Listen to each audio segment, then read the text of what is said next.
ఇంత వివక్ష చూపించే దేశం అయితే, హిందువులే నిజంగా వివక్ష చూపించే దేశమే అయితే ఇన్ని లక్షల మంది ఉండగలరా? అసలు ఇన్ని కోట్లాది మంది జనం ఉండగలరా? పాకిస్తాన్లో ఎంత ముస్లిం జనాభా ఉందో భారతదేశంలో అంతే ముస్లిం జనాభా ఉందో. అంత వివక్ష హిందువులకి ఎందుకు ఉంటుంది? హిందూస్ అక్కడెక్కడెక్కడ కొంతమంది నాయకులు ఉన్నారేమో, మనకు తెలియదు. సంఘటనలు జరుగుతూ ఉంటాయి.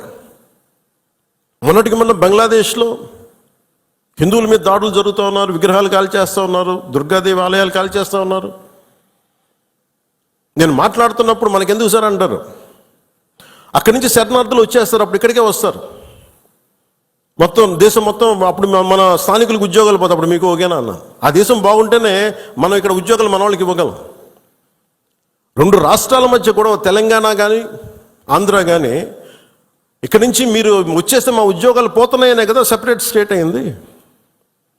అలాంటిది ఎక్కడి నుంచో శరణార్థులు వాళ్ళ యుద్ధ పరిస్థితులు బాగలే, వాళ్ళ వాతావరణ పరిస్థితులు బాగలేక మనకు వచ్చేస్తే అది మనకు అదనపు భారం, అది దేశానికి కూడా.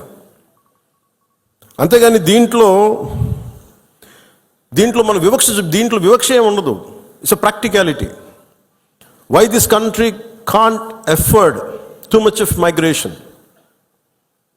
ఆల్రెడీ ఇన్ని కోట్ల మంది జనాభా, వీళ్ళకి ఉద్యోగ అవకాశాలు, వీళ్ళకి ఉపాధి అవకాశాలు, వీళ్ళకి విద్యా అవకాశాలు, వీళ్ళకి గృహ అవసరాలు ఇవ్వడమే కష్టం, తపన పడాలి. అలాంటిది ఇంకా అదనంగా ఎక్కడి నుంచో వచ్చేసి వేరే దేశాల నుంచి ఎక్కడ తీసుకుంటాం? అది ప్రపంచం అంతా ఇదే సమస్య ఉంది. సో అలాంటి సమయంలో ఇది మనందరి బాధ్యత. ఇది నేషన్ సంబంధించిన సమస్యలు, మన సమస్యలు కూడా.